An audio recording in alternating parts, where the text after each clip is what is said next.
You are listening to the Horse Radio Network, part of the Equine Network family. And then the very forward one showed up at the double, but I kind of thought, like, if not now, when? I went for it. And then I was lucky, a good distance showed up right away into the last line. And I kind of kept on moving, and there was a lot of noise from the crowd, and I saw my distance to the last, and I thought, this is a lot more forward than I thought this is I'm supposed to be. But I thought if I started pulling, that was definitely not the right thing to do, and Brago sprouted wings, and it was a good ending, but I wish I could tell you it was a perfectly executed plan. It was more hands off to my horse. Welcome to the Practical Horseman podcast, featuring conversations with respected riders, industry leaders, and horse care experts. The show is co-hosted by Practical Horseman editors, and our goal is to inform, educate, and inspire.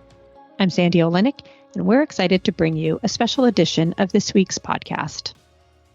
As I was listening to audio from the 2023 Washington International Horse Show, I was reminded of how fun the press conference with the top three placers of the $450,000 Longines FEI Jumping World Cup Final CSI 5-star was.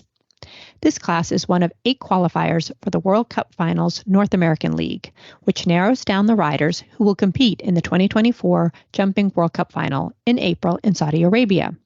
So we thought it would be neat to let you listen in on it.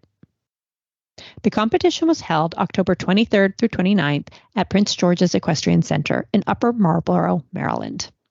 In the press conference, you'll hear from U.S. rider Katie Dinan, who charged through the jump-off with Brago R&B to win their first 5-star class. Katie talks about how Brago had wings over the last fence in the jump-off. If you go to Practical Horseman's Instagram page, we have a reel of them flying over that oxer. And honestly, it still gives me chills watching it. Continuing on, in this podcast, you'll also hear insights from Germany's René Dittmer, who placed second with Corsica X. René was on fire during the week. He and Corsica won the $78,000 FEI welcome stake on Thursday night. Also on Thursday night, René and Burlington Riverland won the $40,000 accumulator costume class. And on Friday night, that pair placed 5th in the $78,000 speed final. So a very good week for René. Finally, the third rider you'll hear in the press conference is third place finisher Devin Ryan, who chats about his longtime partner, the amazing Eddie Blue. Another person you'll hear mentioned in the press conference is the course designer, Bernardo Cabral. Before getting into the conversation, I'd like to share a word from our sponsor, Cosequin. Cosequin ASU joint and hoof pellets contain quality ingredients to support joint and hoof health and leave out the fillers, molasses, and alfalfa, all while delivering the taste horses love. The colors of our ingredients shine through for a difference you can see. Visit CosequinEquine.com. And now we'll jump into the press conference, which starts with sports commentator and journalist Adam Cromartie asking Katie about Brago. Congratulations, Katie. And tell us about that horse, because I know it's one you absolutely love. It's hard not to love Brago. He's a super, super horse. I am so lucky to have him. We've been together for a little bit over 5 years. About 5 years, and have done a few indoor series together. This is our first 5-star Grand Prix win together, and he's 17, and he really, really deserves it. So I'm thrilled for him. And so do you. Thank you. And he I think in the jump off he showed all of his amazing qualities. He's got huge scope and quality and bravery and intelligence, and he tries hard. He's smart. You can't really ask for more from a horse as a rider, and I think he knew he won, so that made me really happy. And let's talk about that jump off, because you started a little bit steadier. In the second half, you just kind of came to life, and I don't know what you were doing down that last line, but it worked. I mean, you flew. Yeah, I don't know. I think the more I talk about it, the less impressed you'll be. But okay. I had gone over the jump off with my coach, Beat Manley, who was also in the class, and we watched Renee go, who, hats off, has had an amazing week and was so fast in the jump off. And he said, okay, like, you can't really waste any time if you want to win. You have to kind of do everything. He said, but like, don't get stressed. 1, 2, 3, and then really try to take the first one you see at the blue on the angle, and keep moving. Don't worry about what shows up. As soon as you start to think about setting up, you're going to be too slow. So keep moving to the double and keep moving into the last line. And then the very forward one showed up at the double, but I kind of thought, like, if not now, when? And went for it. And then I was lucky, a good distance showed up right away into the last line. And I kind of like kept on moving, and there was a lot of noise from the crowd, and I saw my distance to the last, and I thought, this is a lot more forward than I thought this is I'm supposed to be. But I thought if I started pulling, that was definitely not the right thing to do, and Brago like sprouted wings, and it was a good ending, but I wish I could tell you it was like a perfectly executed plan. It was more hats off to my horse, and just I was getting excited, and was very happy when I crossed the finish line. Well, it all worked out tonight. And you've been working on those kind of jump-off turns and going fast in jump-offs. Can you just tell us about that process and how it paid off from there? Yeah, I think, I realized that Brago's a really fast horse, and if I wasn't going fast in the jump-off, it was because of me. So I had to work on that and really like find a way, even if he's not maybe your classic like small cat-like horse that can just like run around, like be smarter and better as a rider, and let all of his best qualities shine. And I, really tried to push myself, and also, push myself to try to like win these classes and take the risk that maybe something happens, I have one down, or I make a mistake trying to go fast, and not going for the more conservative, like definitely go for it clear and get a really nice placing, but have higher expectations and know that my horse can do it, and that. Not always just waiting for a big class to try to win the jump off, but like working just on my own speed as a rider when I can. And obviously, when it pays off like this, I'm ecstatic. I'm so happy. Oh, perfect! Congratulations! And again, these guys might have questions, but we'll just head down to Rennie for a second, and then we'll open it up to the floor. And Rennie, you've had a real consistent week. First of all, just tell us about how the week started for you and about the horse you had in there tonight. The week actually started very well with 2 wins on Thursday. It actually could have not started better, and it kept going like that. With yesterday 5th place, and today that it was clear again was first of all unbelievable, and to come in second, I can't be more proud of my horse, and it's an unbelievable weekend for me. And thinking about that jump off course, if you could go back in again, do you think you could catch Katie? To be honest, when I watched Elise, she was first to go on the jump off, and her 7 were a little bit short to the last, and I was thinking, should I do the 6 or should I not? And I caught everything before quite well, and then I took the safer option.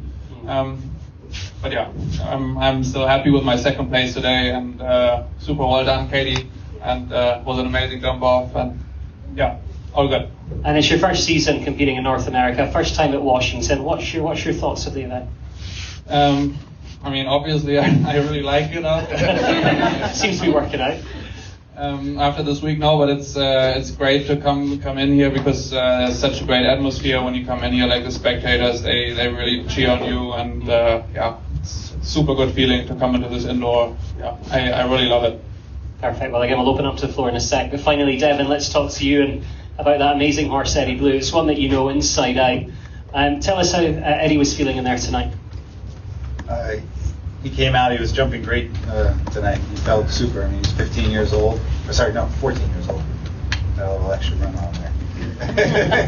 He's 14 years old, and he's coming out and feeling great. He felt, he jumped the 2nd round, even felt almost looser and even better. So it's just, very grateful. That's such a great animal. It's still going strong. I've had him since he was 4 years old. So I'm going to, hopefully, he just keeps on going. We're going to go next week to Kentucky, and hopefully he has a few more years in him under his belt at this level. And we've not talked about the first round at all with anyone yet. So what did you think of the first round? What were the kind of big technical questions out there that Bernie said? We've jumped, bigger indoors, sometimes. for these World Cup qualifiers, but I thought he did the right thing with letting the time out for us. I'm sure he did. That helped me out my first round. Like Bernardo said, I think he gave us nice room to ride. This is, this indoor. There's not really any corners to it. Everything's rounded off, so it really pushes you in and makes the jumps come up a little quick. So, with that being said, every indoor is a little different where you go. Like next week in Kentucky, that indoor is it's much larger, even though the corners are rounded. It's a different feel. I think with this indoor here, that's what really gives it the technicality, is the shape and the size of the arena. Okay. Well, great. Thank you very much. We'll open it up to the floor if anyone's got any questions. Amanda. Yeah, I have a question for Devin. You said you've had the horse since he was 4, and obviously everyone knows what an amazing partner for you he's been and all the things that you guys have gotten to do together. Can you maybe talk a little bit about your connection with him outside of the ring and what your relationship with him is like in that context? Honestly, I have to say he's not much of a people person. He doesn't like other horses. He doesn't like people. He's a bit of a grouch in the barn, but he loves carrots. So you become his best friend as soon as you walk in the stall with a carrot with him. So every time you go in the stall, I tell everybody, just bring a carrot. It's way easier. He likes you. You go to put his blanket on, bring him a carrot. He won't nip at you. He's quite a character. But I know his father, if you speak to Euro Freely, and his father, Sirocco Blue, was very much that way. So I think it's a little bit against the character of breeding. But he's been that way since he was 4 years old. He has quite an attitude. I would always tell him when he was younger, I said, if you weren't as good as you were, we'd find you a new home. We always had this, funny sort of like, this, little rough and tough boy relationship.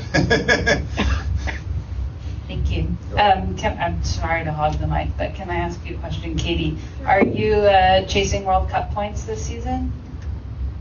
Well, definitely off to a good start. The World Cup is a long way away, so a lot of things have to go right. But it's always an honor and to be able to go to the World Cup final. So I would say, I'll see how the rest of the season goes and how my horse is feeling. Thank you. Anybody else? Katie. Katie, you've obviously been to the World Cup finals several times now. What have you learned from those experiences, and as you kind of manage Brago at this point in his career, how do you do that while keeping him, so fresh, jumping so well? So I think I've had the opportunity to go to the World Cup finals a few times, and I went in Leipzig with Brago. I think that the experience we can get at our indoors, especially since we don't have so many in the U.S., is incredibly valuable. So this week at Washington and Kentucky and Toronto, my plan is to do those 3 shows. I think are definitely the best preparation, at least on the East Coast, that we have for an event like the World Cup. Going into a small indoor, everything very, very close together. One of the challenges for the American riders is usually coming out of the big fields, big rings in Florida, and then going into the indoor. So I think it's really good to get as much experience as you can and good rounds in arenas like this. I would say for managing Brago, I try to not show him too much and make the most of it when I do. And he hasn't really. He has only jumped really a handful of Grand Prix this summer and now the fall. So the last Grand Prix we jumped was at the Hamptons. And for me, sometimes as a rider, it's I have to stay cool and patient and just let it come and not stress out I'm not being in the ring as much. But I have to also say that my mare Attica, who I jumped yesterday, she was 3rd in the speed final. That also gave me a lot of confidence because I haven't been showing that much the last few weeks. So to get the confidence in the other horses too before coming into a class like this, when I'm kind of picking and choosing my classes with Brago. Thank you. Katie, can you just talk a little bit about Brago, what his personality is like? He needs to warm up to a little bit, but when he does, he's a really sweet and affectionate horse. He's a little bit like a gentle giant. Sometimes he'll stand in the back of the stall, and I think he's meditating. He doesn't want to be disturbed. I think we should have like a do not disturb sign. But the people he knows, he's really loving too on the ground. He's had the same groom, Lou Badoon, since we got him about 5 years ago, and he loves her so much, and they're a really great pair. So I think that consistency for him makes a big difference.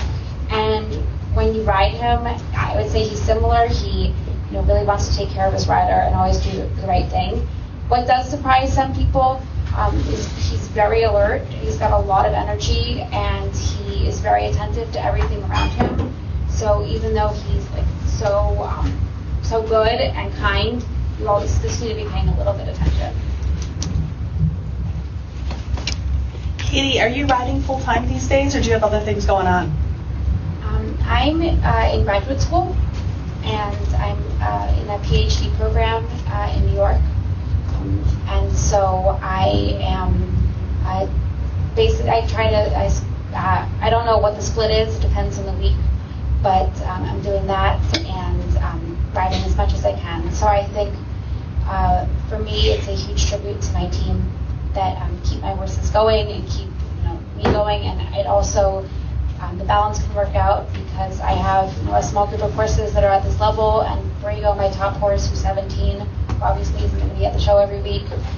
So I try, then I can keep myself busy and not just annoy everybody when I'm not showing. But I am very grateful for my coach, Viet Manley, who I've been working with for almost 10 years now, and the team we have at our farm, because they really, I wouldn't be anywhere without them.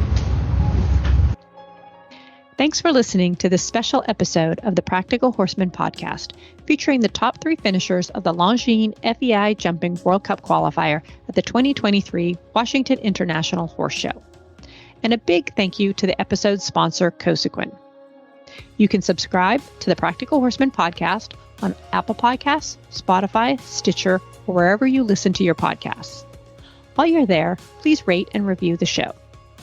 Also, tune into our mini-sode series, The FOD Pod, where you'll hear audio lessons from our favorite Practical Horseman on-demand clips. When you tune into The FOD Pod, listen close for a promo code for 15% off your Practical Horseman on-demand subscription. Thanks again for joining us. I'm Sandy Olenek, and you've been listening to the Practical Horseman podcast.